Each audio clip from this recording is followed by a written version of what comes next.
Hello friends, welcome to my channel tutors trick.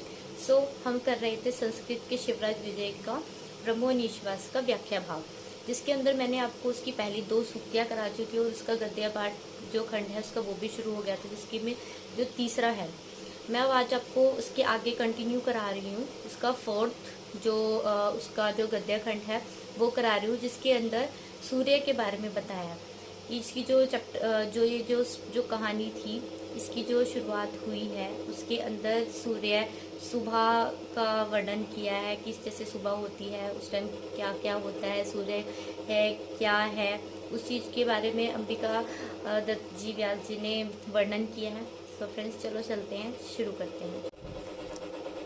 यह है एन्मेव आश्रित्य भवती परमेष्ठिनः पराद्वितीय संज्ञा असायेव चक्रतिव भर्ती जृति च जगत वेदा ऐतर्यैव दिनः गायत्री अनुमेव गायति ब्राह्मण अमुमेवाहर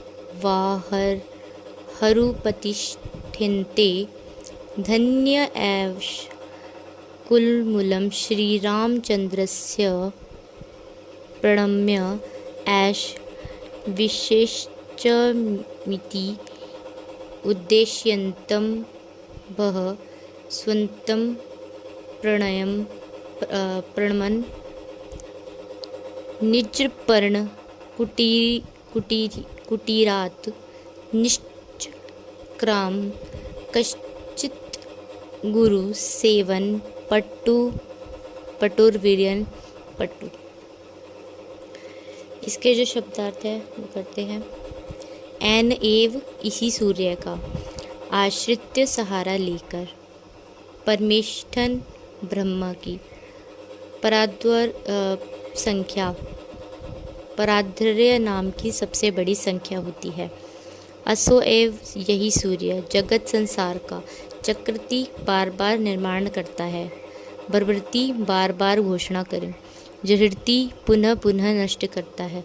वेदाः चारों वेद शतस्य एव इसी सूर्य की वंदिनः स्तुति करते हैं। गायत्री मंत्र आयु एव इसी का गायती गुणगान करता है। ब्रह्मनिष्ठा ब्रह्मा में लीन, ब्राह्मण ब्रह्मगण अपुम अंश का आधार। ऐशः धन्य यह सूर्य धन्य है। ऐशः यह सूर्य विश्वेशाम प्रणम्य संसार के लिए प्रणाम करने योग्य है। इति यह उद्देश्यंतम उदीयमान भास्वंतम सूर्य को प्रणाम करते पर कश्चित कोई गुरु सेवत पटु गुरु की सेवा करने में चतुर विप्रवटु ब्राह्मण शिष्य निज पर्ण कुटीरात अपनी पर्ण कुटी से निश्चक्रम बाहर आया। करते हैं कि एन्मा आश्रित्य का दे रखा है इसी सूर्य का सहारा लेकर। परमेष्ठिन का मतलब क्या है? ब्रह्मा की। इसी सूर्य का सहारा लेकर ब्रह्मा की पराद्वितीय संज्ञा, पराधर्य नाम की सबसे बड़ी संख्या होती है। मतलब ये कि इसी सूर्य का सहारा लेकर ब्रह्मा की पराद्वर नामक संख्या बनती है, इसी सूर्य का सहारा लेकर। उसके बाद दे रखा है असवेव चक्रती बभर्ती जहरती न जगत। क्या दे रखा है? असोएव मतलब यही सूर्य जगत संसार का, चक्रित का मतलब बार बार निर्माण करता, बभर्ती का मतलब बार बार पोषण करता है। यही कि मतलब कि जो यही सूर्य है संसार का बार बार निर्माण करता है और बार बार पोषण भी करता है। उसके बाद दे रखा है वेदः एत्येव वंदितः। इसका है वेदा मतलब चारों ओर, चारों ओर। वेदो वेदा वेद यतर्येव वंदित। वेद का मतलब क्या होता है? वेद, जो हमारे 4 वेद होते हैं उनको, उनके बारे में बता रहे हैं। चारों वेदों शतस्य एव, इसी सूर्य की वंदना स्तुति करते हैं। जो चारों वेद है, इसी जो ये सूर्य देवता है हमारे, उन्हीं की स्तुति करते हैं। गायत्री, गायत्री का मतलब गायत्री मंत्र जो होता है। अयुमेव गायति, अयुमेव गायति मतलब अयुमेव इसी का, गायति गुणगान करते हैं। जो गायत्री मंत्र है वो भी सूर्य देव का गुणगान करते हैं। ब्रह्मनिष्ठा, ब्रह्मनिष्ठा मतलब ब्रह्मा में लीन, ब्राह्मण, जो ब्राह्मण गण है, जो ब्रह्मा में लीन है ब्राह्मण गण।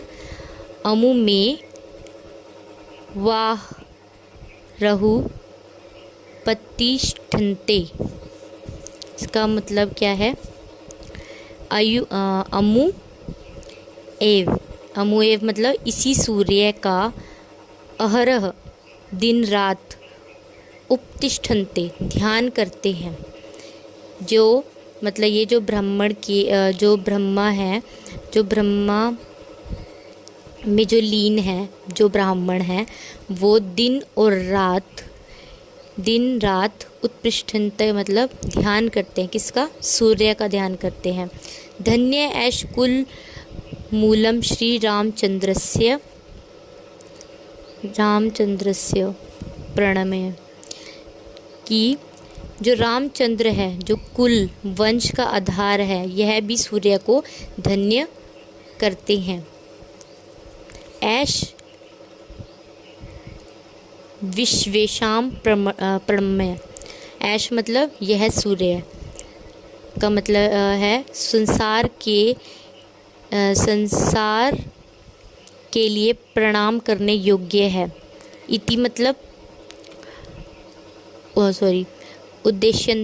उद्देश्यंतम भव स्वन्तः प्रणमन, कि जो संसार के लिए प्रणाम करने योग्य है, यह उद्यमान सूर्य को प्रणाम करते हैं। जो संसार को प्रणाम करने वाले जो लोग हैं, है ना, वो भी सूर्य को प्रणाम करते हैं। फिर क्या है?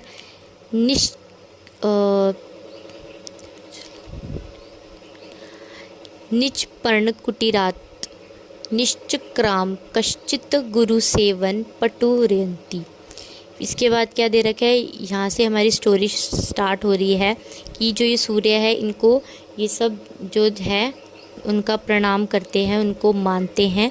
इसके बाद अब आगे हमारे को दे रखा है कि जो गुरु की सेवा करने में चतुर कोई ब्राह्मण जो है, वो शिष्य अपनी पर्ण कुटी से बाहर आया है। अब इसका सलात मैं आपको रीड करके बता देती हूँ। इसी सूर्य का सहारा लेकर ब्रह्मा की प्रादुर्भाव नामक संख्या बनती है। यही सूर्य संसार का बार बार निर्माण करता है, बार बार पोषण करता है और पुनः पुनः नष्ट करता है। चारों वेदों इसी सूर्य की स्तुति करते हैं। गायत्री मंत्र इसी का गुणगान करता है। ब्रह्मा में लीन ब्राह्मणगण इसी सूर्य का प्रतिदिन ध्यान करते हैं। श्री रामचंद्र के वंश के आधार यह सूर्य धन्य है, यही संसार के लिए प्रणाम करने योग्य है। इस प्रकार विचार करके उद्यमान सूर्य को प्रणाम करके गुरु की सेवा करने में चतुर कोई ब्राह्मण शिष्य अपनी पर्ण कुटी से बाहर आया है। अब इसमें विशेष दे रखा है, कथा के प्रारंभ में ब्राह्मण बालक का वर्णन है जो प्राचीन भारतीय ब्रह्मचार्य आश्रम व्यवस्था का प्रतीक है। श्री रामचंद्र सूर्यवंशी थे। सूर्य को सृष्टि का उत्पादक, रक्षक व संहार मानकर उसे ब्रह्मा का रूप माना गया है। सूर्य का विविध रूप से वर्णन होने से यहाँ उल्लेख अलंकार है। भाषा सरल एवं सहज एवं प्रसाद गुण है। पर्णकुटी मतलब घास फूस से बनी हुई कुटिया को पर्णकुटी कहते हैं। अब आपको इसके अंदर भावार्थ लिखना है, जो कि मैंने आपको समझाया कि भावार्थ किस तरह से लिखा जाता है, ये मैंने आपको बता ही रखा है पहले से ही। अभी देख सकते हैं, यह विशेष। ठीक है फ्रेंड्स, ये थी हमारी आज की चौथी ही गद्य खंड। अब हम मिलते हैं 5वें गद्य खंड में। कल मिलते हैं फ्रेंड्स। लाइव वीडियो को पूरा देखिएगा, और आपको इससे मेरी कोई हेल्प मिली है तो प्लीज़ कमेंट कीजिएगा एंड सब्सक्राइब कीजिएगा। धन्यवाद।